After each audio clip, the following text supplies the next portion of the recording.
Milton William Cooper, Bill Cooper, to his fans and followers. And boy, there are a lot out there.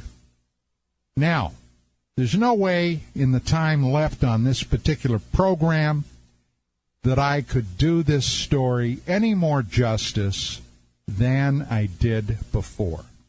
But today, being the 47th anniversary of the murder and assassination of President John F. Kennedy, I guess it's appropriate that I go back over some of the material that approximately 20 years ago was making such a splash and uproar in not only the UFO sector, but the conspiracy sector. Now, as I said on my original expose on Bill Cooper, and if you have not heard it, please go up to the darkmattersradio.com website, go to the Dark Matters Radio archives, and go in there, download and listen to the show called Bill Cooper, because that's 2 hours that will tell you more about this guy than, believe me, you ever wanted to know. I knew this guy when he absolutely first surfaced. I've said it before. I'll say it briefly this time. He originally came out of obscurity on the old Paranet computer bulletin board system, circa the summer of 1988, with initially a pretty mainstream vanilla-type UFO sighting that he alleged took place when he was in the U.S. Navy. However, it did not take long before his story was expanding geometrically by leaps and bounds. And before too long, 1989, 1990, he was quite the star rising in the UFO arena. But a lot of people, not the least of which was myself, watched this guy, watched the people that he was basically allying himself with, and watched how his story changed. Now, in November of 1989, I talked to John Lear on the telephone. He was giving a talk for the Association of Retired Intelligence Professionals down in Las Vegas. And I made arrangements, flew down there to see his talk, met him at his house to see some of the material that over the last several years, at that point in time, Lear had collected. And while in his den, he showed me a videotape, a VHS cassette tape, that was a section from the Zapruder film that showed Kennedy when he was originally murdered. And Lear shockingly told me at that time that it was the driver of JFK's limousine that fired the fatal headshot. And he ran it for me several times. And initially, I have to admit that for just a split second, it in fact did look like the driver fired a pistol into Kennedy's head, because his head exploded almost at that time. What I did not know at the time was the fact that a JFK researcher by the name of Lars Hansen had been working with two other guys here in California on the theory that somehow the Secret Service agents in JFK's limo were somehow complicit in his murder. They got a very poor copy of the Zapruder film, and they washed the color out of it. They were trying to enhance all the contrasts. And back in 1963, men used something called Brill cream, that greasy kid stuff, to hold their hair down. There was a reflection off the passenger Secret Service agent's head. That became very clear later. And that's exactly what people were seeing. But Lear very foolishly copied this tape. Now we had an even older generational copy and sent it to Bill Cooper.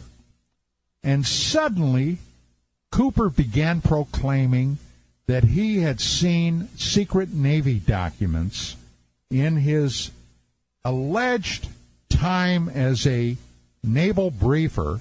The guy was an enlisted man. A lot of people have incorrectly said that he was an officer. He was not. He was an enlisted man at that time, either an E5 or E6 petty officer. And if he had anything to do with any briefing team, and there were no permanent briefing teams, I called the Navy up at the time I did my original investigation back in 1990 about that. There were no permanent briefing teams. They were put together as needed. If Cooper was a part of any of those, he worked in the audio-visual part of the briefing team, which basically meant he brought in the projectors, carried out the full ashtrays, brought back in empty ashtrays, and made sure that the coffee pots were filled up. But his star was rising. A couple of Hollywood guys by the name of Michael Callan and Doug Dean contacted Cooper, were fascinated by the material he was purveying, and offered to package his Dog and Pony show. And they put on a very successful thing at the Showboat Hotel in Las Vegas that at that time was getting a lot of promos, a lot of airplay on various radio stations. Now, later, Cooper saw how much money these things were bringing in. And they had set up an account called Need to Know Productions. Cooper, Doug Dean, Michael Callan. And the money was being kept in the account to pay all the expenses by contract. And later, after they paid all of their expenses, the money would be divvied up. But Cooper, who had an innate greed for the instant buck, began badgering them. He wanted the money out. Now, the other thing about Bill Cooper, I don't know how far back this went, but the guy had a serious drinking problem. And he drank a lot. He admitted drinking a lot. As a matter of fact, at that period of time, part of his shtick was, the secret government may come and get me. They may come and get you. And as a result of that, I drink at least a half a quart of Chivas every night. He would get liquored up, then he would get pissed off, and one night he made a series of telephone calls to Callan and Dean, trying to get those master tapes and money out. Now, I'm going to play the entire tape that Doug Dean had put together after this thing happened, because Cooper not only committed this, which he was reported to the police departments both in Los Angeles as well as down in Arizona, Cottonwood, but he also lived not very far from Doug Dean, who was then in Arizona, and apparently came over and slashed all the tires on Dean's car while in a drunken rage. He was investigated by the police, although at that time they could not find enough evidence to charge him. But before we do that, let me go take another quick little break. When we come back, I'm going to play that tape from Douglas Dean. And let me tell you what. If you are offended by bad language, I suggest that that's part of the show you might not want to listen to. Not only is the fact that I'm doing something again on William Cooper, because today, as I do the show, is the 47th anniversary of JFK's death, but also because this weekend, some group in Hawaii sent over to Cyberstation USA and Cameo Entertainment a link to a blog that personally attacked me because of the show I did on Milton William Cooper. The fact of the matter is, there's never been any accounting for people's taste, and there are a lot of people out on the web that believe whatever they see or hear without doing the least bit of investigation on what the hell they're expounding on. This is a perfect case in point. Now, the fact that they attack me, well, that goes with things that are par for the course. But I felt today, being the day that it is, I had no choice but to do this again. So, like I had told you before we went to break, this is not a pleasant thing to listen to, but I feel it is a necessary thing. Here we go. The only way to win a battle is to attack the enemy in his weakest spot and be successful. And if you should not be successful, don't give up. Attack and attack and attack and attack and attack until he's laying bleeding on the ground and cannot ever get up again. What you just heard is the voice of Milton William Cooper, Bill Cooper to his followers. My name is Douglas Dean, and I agree with his statement when you're confronted with an enemy who is all set to kill you. Survival, facing imminent death, is the name of the game. The trouble with Cooper's statement is that he believes everyone is his enemy. He trusts no one. Has stated this in his lectures, and his past record shows his continuous onslaught and attack against anyone who gets in his way. The list is long. Michael Callan and I made the mistake of trying to help Cooper get his message across in a big way where it would do the most good, instead of the nickel and dime operation he and his partner Stan Barrington were conducting. Promotion, the show business way, takes a lot of time, effort, and money. Cooper was all for it in the beginning, but his innate distrust through the 8 months of our association came to a head with his insistent demanding of all the master tapes of his lectures and interviews, which in reality never belonged to him, with the exception of tapes from 2 small lectures in Phoenix and Sedona, Arizona. Michael and I paid all the expenses to produce the rest of the tapes. Cooper and Barrington agreed at a meeting with Michael and myself at my home that we would not touch any of the monies taken in from the sale of the tapes, rolling over the account to take care of future expenses for larger orders of tapes until we had a sizable amount that we could start taking profit from after all the expenses were paid. The monies that I took in are still untouched in the Need to Know Productions account.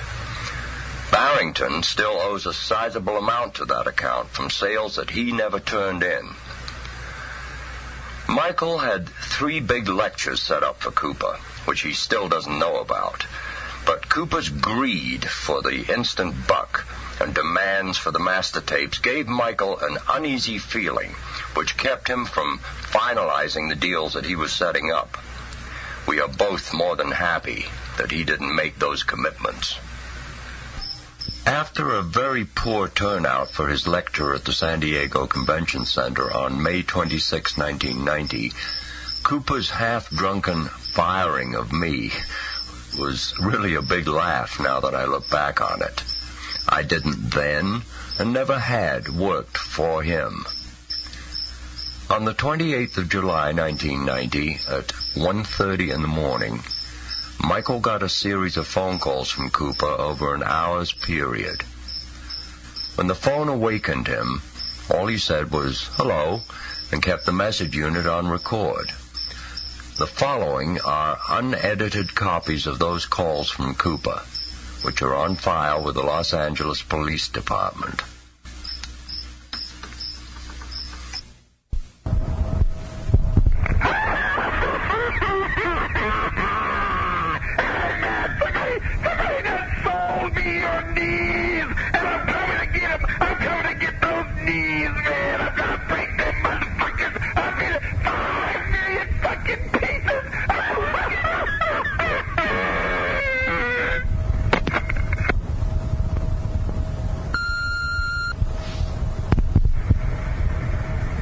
Michael, you've reached 602-567-6536. This is Bill, your old partner, and I just wanted to let you know that John Hart, one of the richest men in America, has assigned me some bodyguards and some security personnel, and he's really looking out after my interest.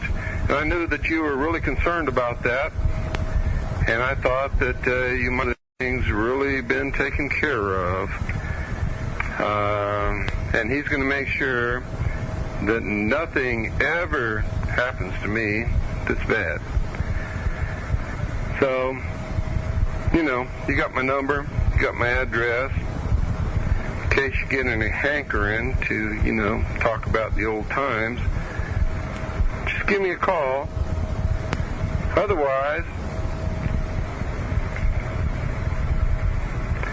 I would suggest to be, sort of careful. Don't ride any bucking broncos. Since you've been hanging out with me, I wouldn't suggest that you go anywhere that you hadn't been before. I'd just suggest that you be real careful, especially since you've been hanging around with me, because, who knows what the government's going to do to either one of us. But I guarantee you, ain't nobody ever going to hurt me and get away with it. I suggest you think about that. Take care, Mike. I love you. Annie sends her best wishes, and, little Dorothy, she ain't talking yet, but she loves you too. And we're going to make sure that you amount to something. Even if it's a pile of horse shit. You take care of yourself. We're going to be thinking about you all the time. And, we'll call you in a couple of weeks just to see how you're doing. Take care, Michael. We miss you. We really miss you. And we're going to get you a real good present real soon.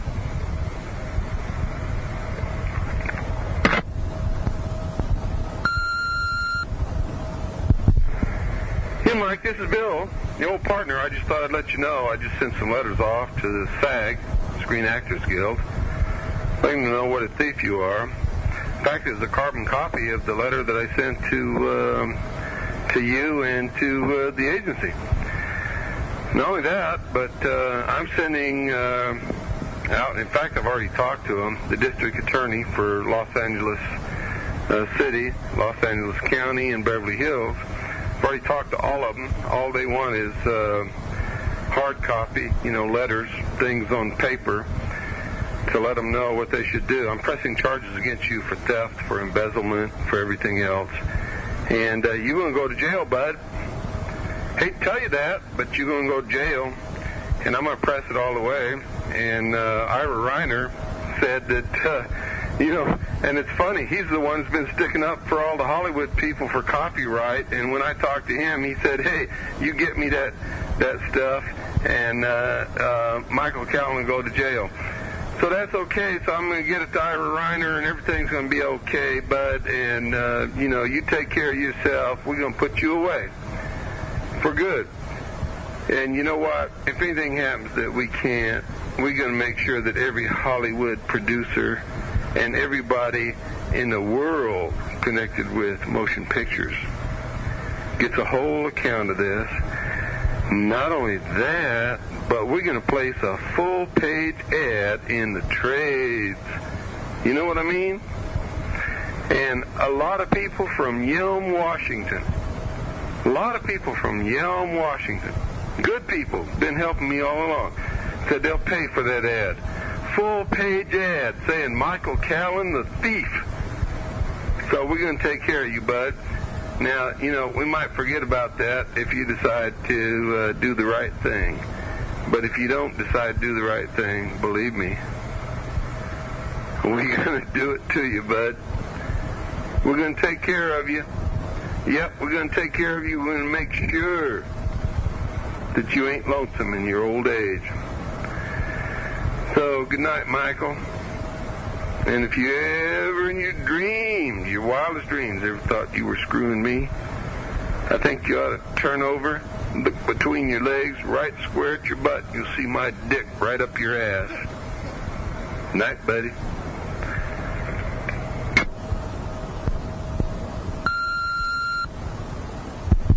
Yeah, Michael, you told me to keep you advised. This is Bill.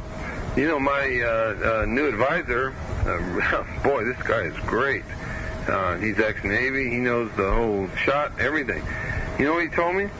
He said that you're just a scumbag crook and you've got a bad reputation, and that's what you've been doing all along, and we're going to have no trouble with you.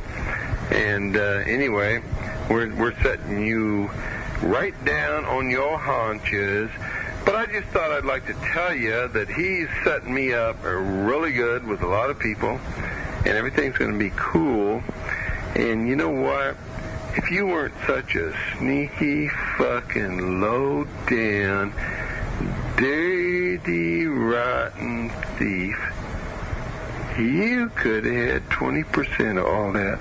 Ain't that a bitch? But you ain't going to have 20%. In fact, you ain't going to have nothing. In fact, if you even try to have anything, all of Hollywood's going to come down on you, because you ain't even going to be able to get a job anywhere with anybody that ain't looking for a thief, because we can let everybody in Hollywood know that you are a thief. Now, you do whatever you want to do with that. Just remember, I love you. I wouldn't even be talking to you if you hadn't come out to my house and tried to sign over 20% of everything I ever did just for you, Michael, because you never did nothing for me.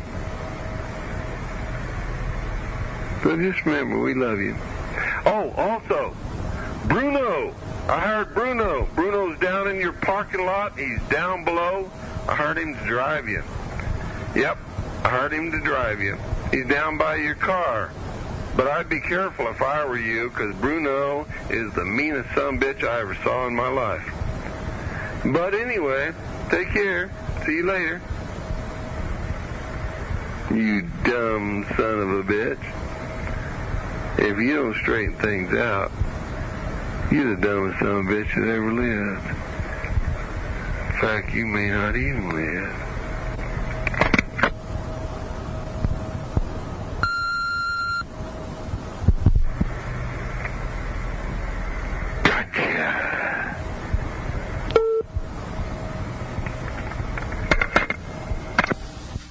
I am not a psychiatrist or a psychologist, but it doesn't take much intelligence to see that Cooper is a very sick man and in need of professional help. To comment on these calls to Michael would only give substance to Cooper's deranged way of thinking. Michael and I have been the closest of friends for over 40 years, and all I will say is this: there's not a single shred of truth in any of Cooper's hysterical accusations. At 4 a.m. the same morning, I was awakened out of a deep sleep by the phone ringing. Said hello, and Cooper's voice, in an obviously put-on Western drawl, screamed, "You're gonna get a hole blown in your chest, you motherfucker!" and hung up. This was not recorded, unfortunately. Cooper had moved to within a few miles of me in Camp Verde, Arizona, less than a month before. I didn't have his new phone number. I had never had a call like this in my entire life, and it unnerved me, but I was ready when the next call came 10 minutes later, and just let the recorder take over. 5 more calls followed over the next hour. Here is the second call.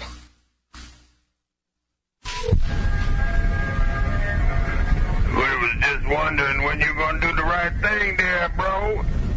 I thought, you offered to give us all them tires on your car, so we thought we'd come and take them. Yeah, you offered them to us. You gave them to us, so we're going to come take those tires and a few other things. So, we're going to be seeing you. We're going to be seeing you, bro. Yeah, until you do the right thing. When you do the right thing, we leave you alone. Ain't no problem.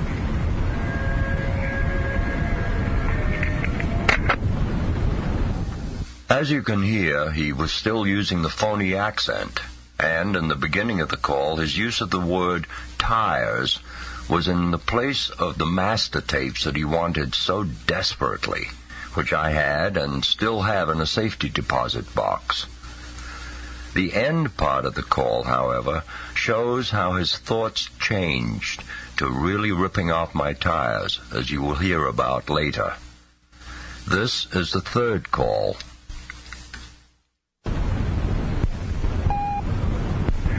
Hi, Doug. This is Bill Cooper. I'm just getting ready to sell all my interest in all those tapes you got sitting around your house that belonged to me that you stole. Of course, you're a first-class thief. You stole every goddamn tape you got there, and I want to make sure that that's on your answering machine. But I'm selling the interest in all of those tapes to the meanest son of a bitch in this county. I just found him. It took me a while, because I've been here since the 1st of July. But I finally found the meanest son of a bitch in the county. He's a very good patriot, and the son of a bitch owns a gun shop, and he wants those tapes. So I'm just getting ready to sell them to him, but I might just hold out just long enough, and in fact, I think I'll give you 2 days to contact me and get those tapes that I own, all my masters, back to me. And if you don't do that, I'm going to sell them to him. And once I sell them to him, once I sell him those tapes, I will not be responsible for you, your house, your car, your tires, your life, anything. Because this guy is really pissed.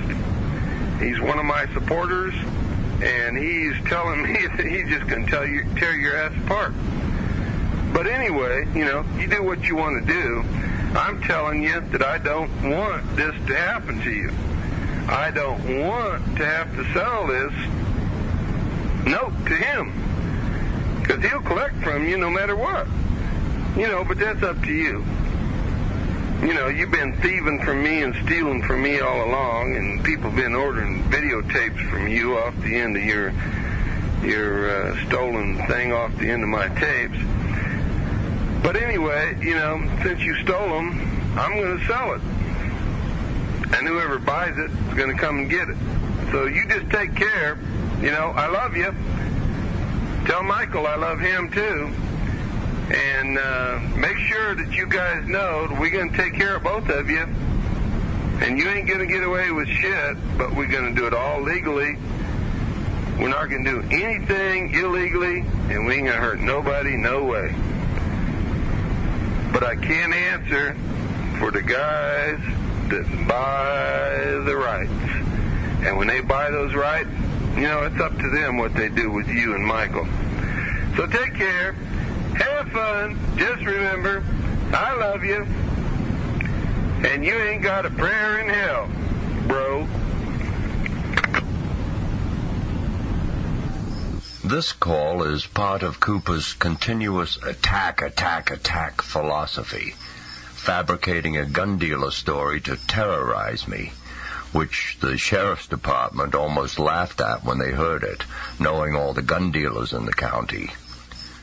Remember how he emphasizes how he will do everything legally, and his reiterations of how much he loves me and Michael. No further comment. Here is the fourth call.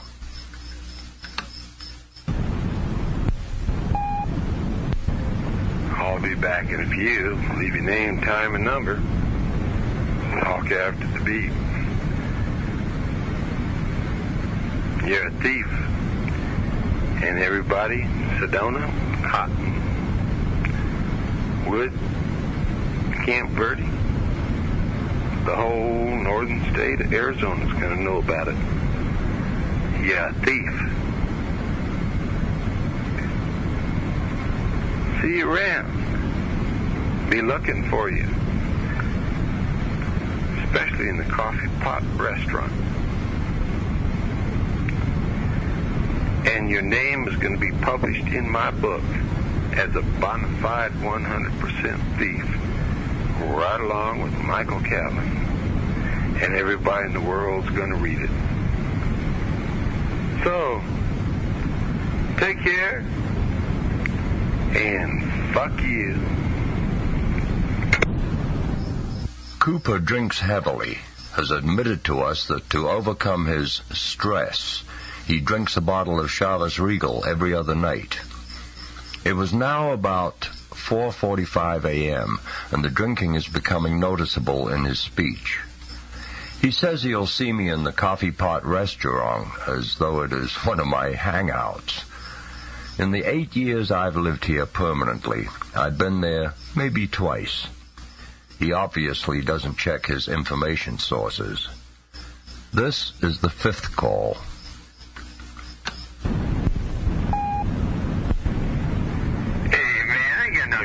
For that goddamn D-back goddamn bullshit. I'm gonna fucking have your goddamn legs off your fucking ass. I'm gonna take your tires and your goddamn legs and your arms, and I'm gonna bend them and let you fucking make your shit good. You do what you're supposed to do and you return the shit you fucking stole, or I'm gonna fucking tear your goddamn head off. I let this call speak or scream for itself. The many faces of Cooper get more bizarre as his personalities unfold. His calls were coming in at approximately 15-minute intervals. After the last one, I called the sheriff's department, and I was told someone would contact me. The next call was a deputy, and as soon as he identified himself, I cut off the recording and answered the phone and gave my report on Cooper's calls.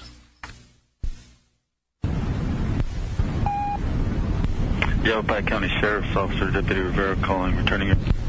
And this is Cooper's last call, number 6.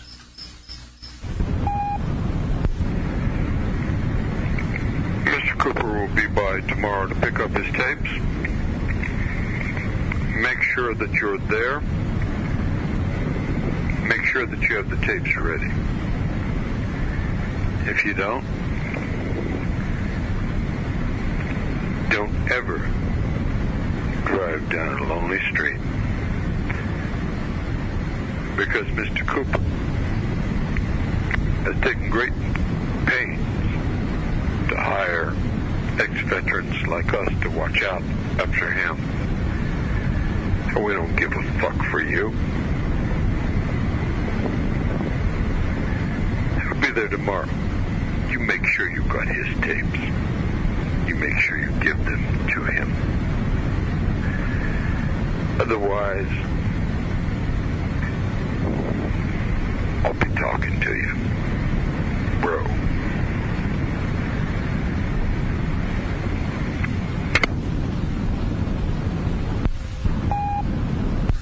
I am not prone to panic, but knowing that a drunk was within a few miles of me in a violent mood, and that I had thrown my back out 2 days before, was alone in my house and not an agile youngster anymore. I phoned a very close friend, briefed her, and asked if I could stay with her a while. Her sleepy answer was, "Hurry up and get here." I grabbed a few things, including my pistol, and had enough sense to take the message recorder cassette out of the machine and took off in my van. It was about 5:30 in the morning, Saturday. The next morning, Sunday, my friend drove me home in her car, which Cooper couldn't identify if he were there. We found all the 4 tires of my Camaro slashed. Checking the house, we found no forced entry, so went in and called the sheriff's department to report the tire slashing. Deputy Lou Meadows arrived within 20 minutes, took pictures, and lifted a palm and fingerprints off the front right fender of the car. He then told me that he had spoken to a man who works for me every Saturday morning who reported Cooper showing up around 8 a.m., wanting to get into my house to get tapes that, quote, Doug had left for me, unquote. Finding I wasn't there, Cooper then took a credit card out of his wallet and tried to open my kitchen door in front of Pete, my worker. Not being successful, he then drove off. Pete left around 9 a.m. because I didn't show up, and he saw Cooper driving back to my house as he took off. This is probably when Cooper slashed the tires, because Pete said that he hadn't noticed them slashed while he was there. I called Pete to apologize later that day, Saturday, and he told me about Cooper being at my home, etc., so I called the sheriff's office right away to let them know about it. The 2 cases against Cooper are still pending, the tire slashing being a felony, for it cost over $250 to have them replaced at my home. My life has been completely disrupted the past month, never knowing Cooper or one of his purported goons might suddenly jump me. Carrying my pistol at all times is something I've never even thought about in my life. I had a court order served on Cooper restraining him from coming near my house or phoning me again. He can be arrested if he does. He has since slandered Michael and myself in public on at least 2 occasions that I was informed of. Name-calling to me is one thing. Making life-threatening calls and destroying property, plus the intent to break and enter my home to rob me, is something else. Michael and I discussed many times giving our master tapes to Cooper after I was through editing them, but since his attempted stealing of them, he will never get them now. It's obvious to us now, since Don Ecker's articles of exposure on Cooper in the UFO magazine, why he, Cooper, is obsessed in getting his hands on all master tapes that he's on. He contradicts himself from lecture to lecture and shows himself for the fraud he is, stealing other researchers' information and making up stories to gain the credit of unearthing the evidence for himself. The UFO field of research is fraught with enough problems trying to enlighten the general public. It has no place for a vicious charlatan like Milton William Cooper, whose only purpose is obviously to aggrandize his own demagogic ego. It's a terrible shame that a large percentage of what Cooper lectures on can very possibly be true. But what price truth if his credibility has no validity? Beware of this self-appointed demigod.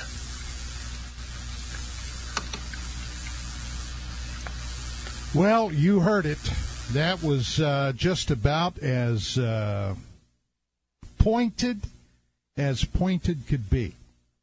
When Cooper was still living here in California, I knew several police officers that were down in the Long Beach area where he was, and I had talked to them about him because at that time, Cooper was also attempting to terrorize myself and also my soon-to-be wife, Vicki, after we published the exposés that I conducted on Cooper.